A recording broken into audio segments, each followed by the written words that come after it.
Lebih dari 750 kita tutup.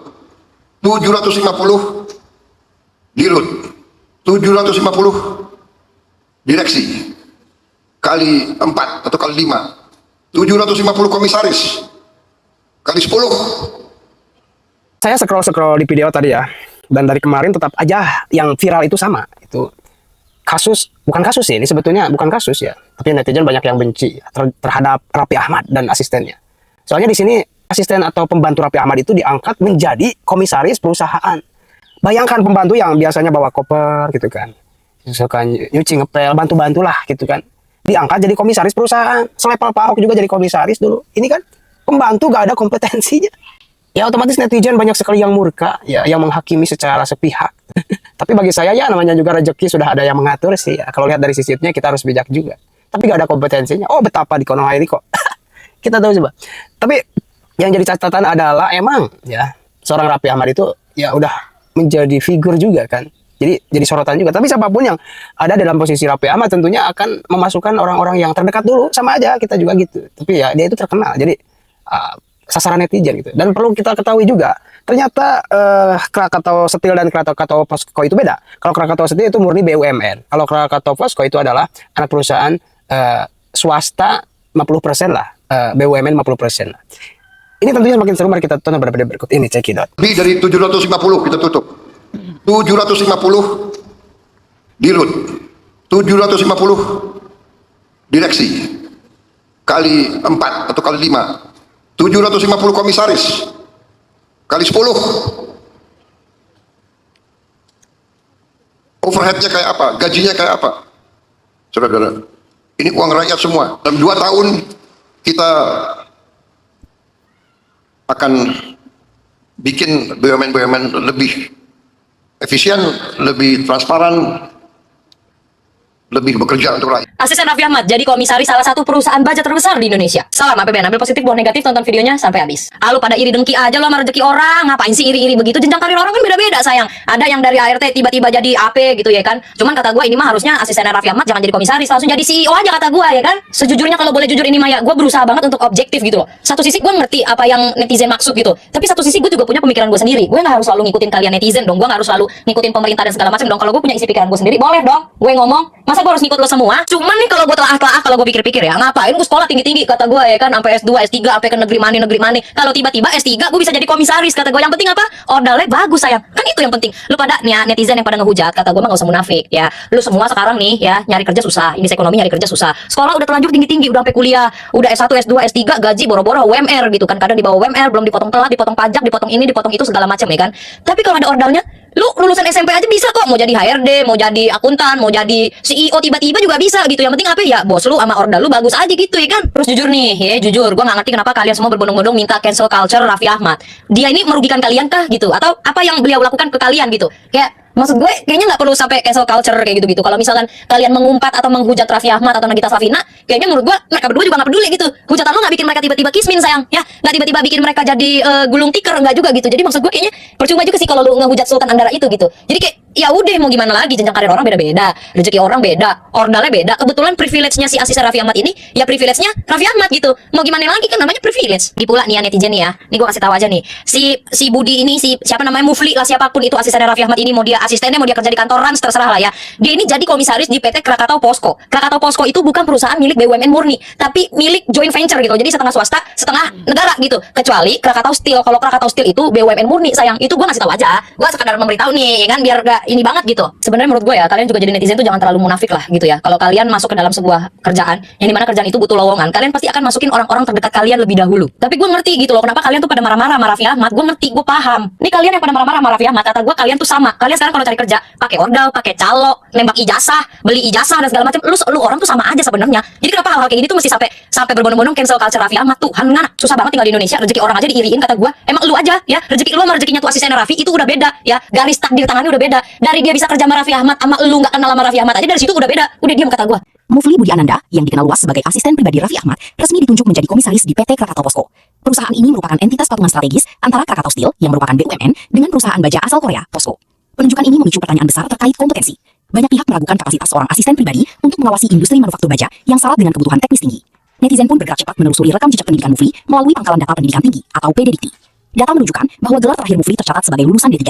Ia memang sempat mendaftar program S1 Teknik Industri pada tahun 2014, namun statusnya di PDDT tercatat mengundurkan diri pada tahun akademik 2018-2019. Dengan fakta tersebut, publik menyoroti ketimpangan kualifikasi yang mencolok. Ironisnya, sementara ribuan profesional berpengalaman dan lulusan tingkat lanjut masih berjuang memiliki karir, posisi strategis di perusahaan sebesar Krakatau Posko justru diisi oleh sosok yang latar belakang akademis dan industrinya dipertanyakan.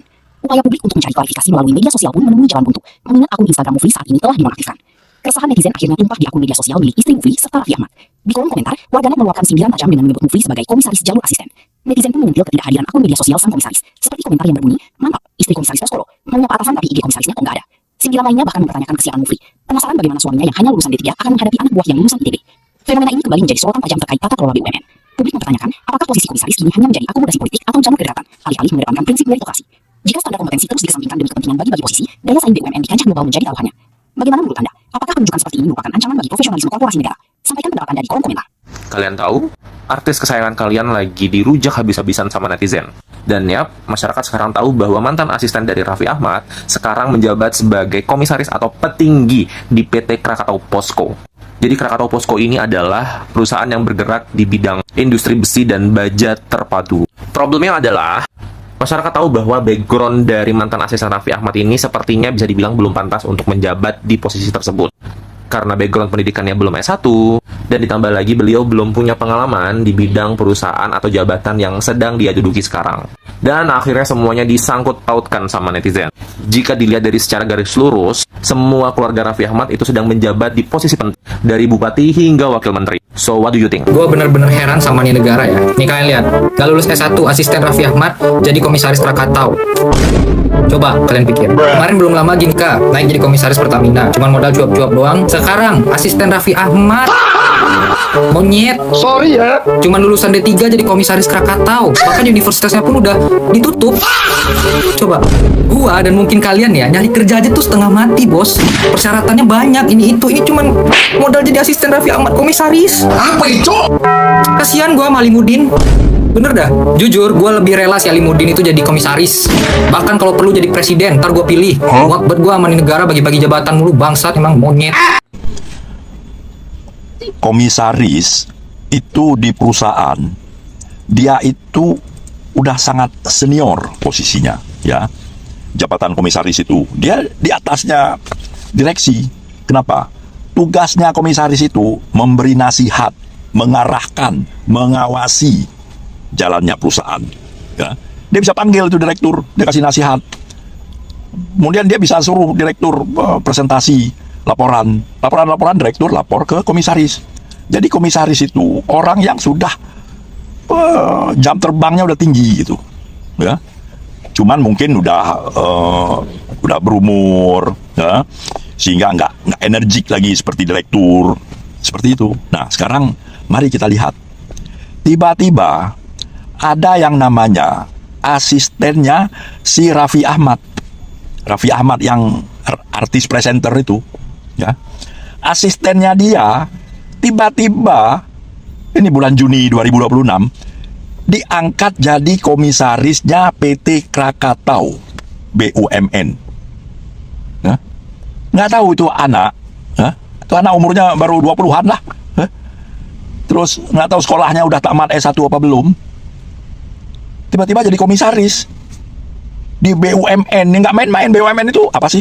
Itu uang rakyat, BUMN itu, ya. Jadi kapasitas dia itu apa gitu. Oke, sekarang mari kita bertanya tuh, Raffi Ahmad itu siapa sih? Kok begitu hebat gitu, begitu berpengaruh sampai bisa masukin asisten dia jadi komisaris di suatu perusahaan BUMN. Oke, sekarang mari kita evaluasi lebih jauh. Kalau seorang Raffi Ahmad aja bisa naruh orang di komisaris BUMN, komisaris loh, bukan karyawan. Kalau karyawan ya oke lah, si Raffi itu minta tolong sama ini, tolong dong masukin asisten saya jadi karyawan, itu ordal, itu oke. Nah seorang komisaris bisa naruh. Nah Anda bisa bayangkan negeri ini bagaimana. Berarti power seorang menteri, wakil menteri, ya, anggota DPR, gubernur, segala macam, mereka itu berarti bisa bebas gitu naruh saudaranya, ponakannya di sana di sini gitu. Wong seorang Raffi Ahmad aja yang presenter gitu bisa. Hah? Ya dia memang utusan khusus presiden lah. Emang sehebat itu utusan khusus presiden.